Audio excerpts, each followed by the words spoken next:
Hello everyone and welcome to Thala Educator, your guide to learning the easy way. Today we are going to talk about one of the most important part of any sentence, the verb. हम लोग ने सीखा था verb के बारे में, verb के क्या होता है, verb कितने टाइप्स के होते हैं. आज हम verb के आगे की ओर बढ़ेंगे. ठीक है. verb में आगे ट्रांजिटिव verb में क्या होता है, इंट्रांजिटिव verb में क्या होता है और हमारा इनकम्प्लीट वर्ब में क्या होता है. तो स्वागत है हमारे थाला एजुकेटर चैनल में आपका. और आज हम लोग सीखने वाले हैं वर्ब. तो चलिए शुरू करते हैं. हम लोग देख चुके थे transitive verb, intransitive verb and incomplete verb. तो चलिए ट्रांजिटिव वर्ब में हम चलते हैं. Transitive verb can have two types of object. Transitive verb के पास दो तरह के ऑब्जेक्ट होते हैं. पहला है हमारा डायरेक्ट ऑब्जेक्ट, दूसरा हमारा है इनडायरेक्ट ऑब्जेक्ट. डायरेक्ट ऑब्जेक्ट हमारा एक्शन को रिसीव करता है और हमारा जो इनडायरेक्ट ऑब्जेक्ट है वह क्या क्या करता है, वह डायरेक्ट ऑब्जेक्ट को लेता है. We who get the direct object, जो डायरेक्ट ऑब्जेक्ट को लेता है उसको बोलते हैं हम लोग इनडायरेक्ट ऑब्जेक्ट. ओके. नॉर्मली इस चीज़ से हम लोग को अच्छी तरह समझ नहीं आएगा. हम लोग को क्या करना पड़ेगा, डेफिनेशन को समझना पड़ेगा. देखिए, अ नाउन और pronoun that directly receive the action. Noun और प्रोनाउन क्या करे, एक्शन को डायरेक्ट रिसीव करे अपने ऊपर, denoted by the verb in a sentence is called direct object. जब नाउन और प्रोनाउन डायरेक्टली रिसीव करे एक्शन को वर्ब के द्वारा सेंटेंस में, तो क्या होता है, डायरेक्ट ऑब्जेक्ट होता है. और इनडायरेक्ट ऑब्जेक्ट उसको बोलते हैं अ नाउन और pronoun that receive the direct object. Noun pronoun किसको रिसीव कर रहा है, डायरेक्ट ऑब्जेक्ट को रिसीव कर रहा है. किसको, डायरेक्ट ऑब्जेक्ट को क्या कर रहा है, हमारा इनडायरेक्ट ऑब्जेक्ट रिसीव कर रहा है. और इज अफेक्टेड बाई इट, और उसी से क्या पड़ता है, उसको प्रभाव पड़ता है. Call it indirect object. Normally इसका जो तथ्य है, जो मीनिंग है, एक सिंपल वे में हम लोग बोल सकते हैं कि the indirect object is normally place before the direct object. Direct object के जस्ट पीछे क्या लगता है, हमारा इनडायरेक्ट ऑब्जेक्ट लगता है. समझ गए आप लोग. चलिए हम लोग आगे की ओर देखते हैं. Doctor Singh taut a science. Doctor Singh क्या कर रही है, हमें साइंस पढ़ा रही है. तो साइंस क्या हुआ, हमारा डायरेक्ट ऑब्जेक्ट हुआ, क्योंकि यह नाउन प्रोनाउन को डायरेक्ट रिसीव हो रहा है. ओके. देन साइंस को कौन रिसीव कर रहा है, अस, हम लोग रिसीव कर रहे हैं. तो क्या हुआ, इनडायरेक्ट ऑब्जेक्ट हुआ. नॉर्मली डायरेक्ट ऑब्जेक्ट क्या होता है, पीछे हमारा क्या होता है, इनडायरेक्ट ऑब्जेक्ट होता है. आगे देखिए, verbs are either main verb और एक्जुलरी वर्ब. वर्ब या तो मेरा मेन वर्ब होगा या तो एक्जुलरी वर्ब होगा.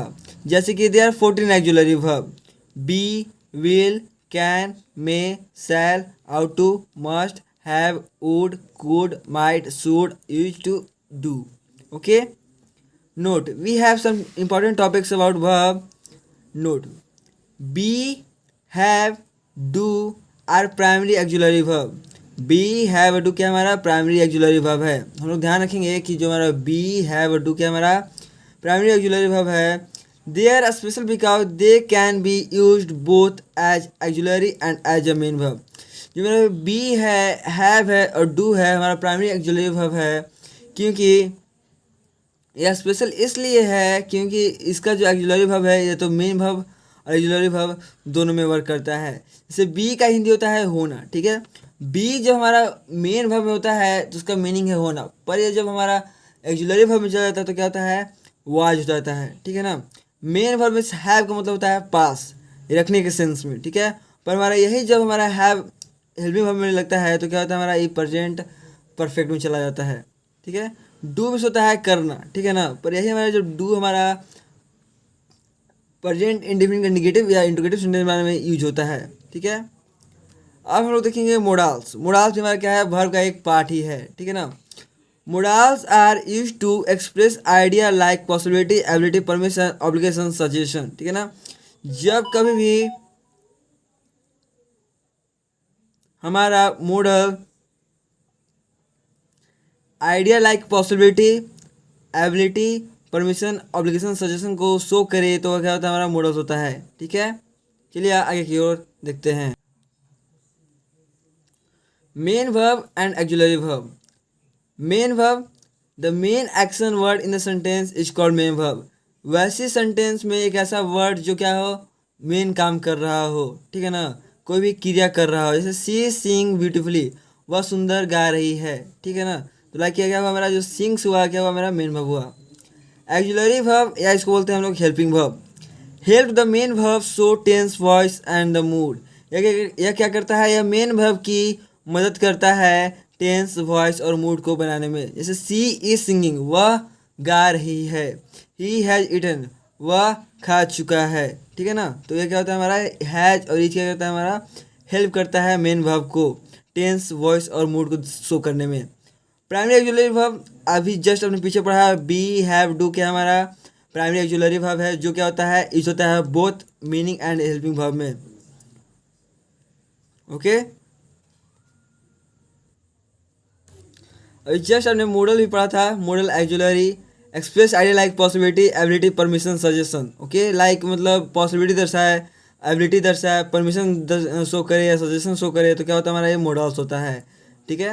मॉडल भी क्या है, एक तरह का एक्जुलरी वर्ब है। जैसे आई कैन स्विम, मैं तैर सकता हूँ, ठीक है। ये क्या है, दिखा रहा है हमारा एबिलिटी दिखा रहा है। यू शुड स्टडी, तुम्हें पढ़ाई करनी चाहिए, क्या कर रहा है, सजेशन दे रहा है किसी को, ठीक है ना। Finite and non finite verb. Finite verb क्या है, चेंज विथ द सब्जेक्ट और टेंस, ठीक है ना। हमारा क्या होता है, यह सब्जेक्ट और टेंस वर्ब के अकॉर्डिंग क्या होता है, चेंज होता है। जैसे ही प्लेज, तो ये क्या है, सिंगुलर था तो प्लेज लगा। दे प्ले, प्लूरल था तो सिर्फ प्ले लगा प्लूरल में।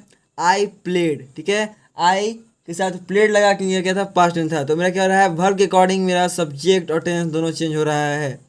हमारा नेक्स्ट है non finite verb. Non finite verb उसको बोलते हैं जो don't change with the subject और टेंस। वर्ब के अकॉर्डिंग हमारा जो सब्जेक्ट और टेंस चेंज नहीं होता है उसके बोलते हैं नॉन फिनाइट वर्ब। जैसे टू सिंग, टू सिंगिंग और संग। नॉन फिनाइट वर्ब हमारा तीन तरह का होता है, पहला है इन्फिनेटिव, दूसरा है पार्टिसिपल एंड तीसरा है जिरंड, ठीक है। इन्फिनेटिव उससे बोलते हैं जो टू प्लस वर्ब के स्ट्रक्चर फॉर्म में रहे, उसे क्या बोलते हैं हम लोग, इन्फिनेटिव। पार्टिसिपल उसे बोलते हैं जैसे एक्ट लाइक एडजेक्टिव, किसी भी फॉर्म में आपको भी प्लस आई के फॉर्म में रहेगा। जिरंड भी मेरा क्या रहता है, भी1 प्लस आई के फॉर्म में रहता है, पर जिरंड जो है एक्ट करता है नाउन की तरह। पार्टिसिपल जिरंड नॉर्मली दोनों ही सेम है, पर सिमिलर है, पर थोड़ा सा अंतर है, थोड़ा सा अलग है। लाइक जिरंड हमारा एक्ट करता है नाउन की तरह एंड जो पार्टिसिपल है वो एक्ट करता है एडजेक्टिव की तरह। Okay, swimming is fun, swimming क्या है, फन है। स्माइलिंग बेबी, ठीक है। टू डांस, टू रीड, देखिए इसका जो स्ट्रक्चर आप लोग देख सकते हैं किस तरह से, इसमें हर एक स्ट्रक्चर का फॉर्म किस तरह से है। इन्फिनेटिव का टू प्लस वर्ब है, पार्टिसिपल का भी प्लस आई एन जी है, जिरंड का भी प्लस आई एन जी है। Okay, next, three main form chief parts of verb. Verb में प्रेजेंट होता है, पास्ट होता है, पार्टिसिपल होता है। मेन वर्ब हमारा गो, ईट, राइट, इसका प्रेजेंट में गो ही होता है, ईट का ईट होता है, राइट का राइट होता है। पर जब हम लोग पास्ट फॉर्म में जाते हैं तो गो का वेंट, पार्टिसिपल में गोन, प्रेजेंट का eat the ate eaten, present का राइट रॉट रिटन।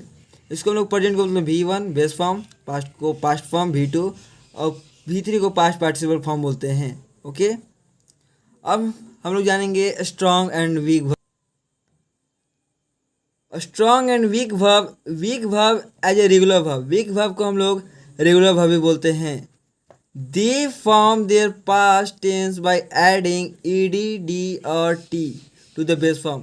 जब हम बेस फॉर्म में ed, d या t लगाते हैं, ऐड करते हैं, तो क्या होता है, हमारा वीक वर्ब बनता है, ठीक है। जैसे वॉक के साथ क्या लगा है, ed लगा हुआ है, तो क्या है, वॉकड, चलना। टॉक मीन्स होता है बात करना, टॉक के साथ क्या लगा हुआ है, ed लगा हुआ है। लर्न, लर्न के साथ क्या लगा हुआ है, ed लगा हुआ है। लर्न हमारा दो तरह से होता है, लर्नड और लर्नड, ठीक है ना। तो ये क्या है हमारा, दो तरह का, इसमें डी और टी दोनों लगा हुआ है। Rule, if a verb end with ed in the past tense it is a weak verb. जब हमारा वर्ब जो है ed से एंड हो इन द पास्ट टेंस तो क्या बोलते हैं, उसको हम लोग वीक वर्ब बोलते हैं। स्ट्रॉन्ग वर्ब, स्ट्रॉन्ग वर्ब का क्या नाम है, इरेगुलर वर्ब।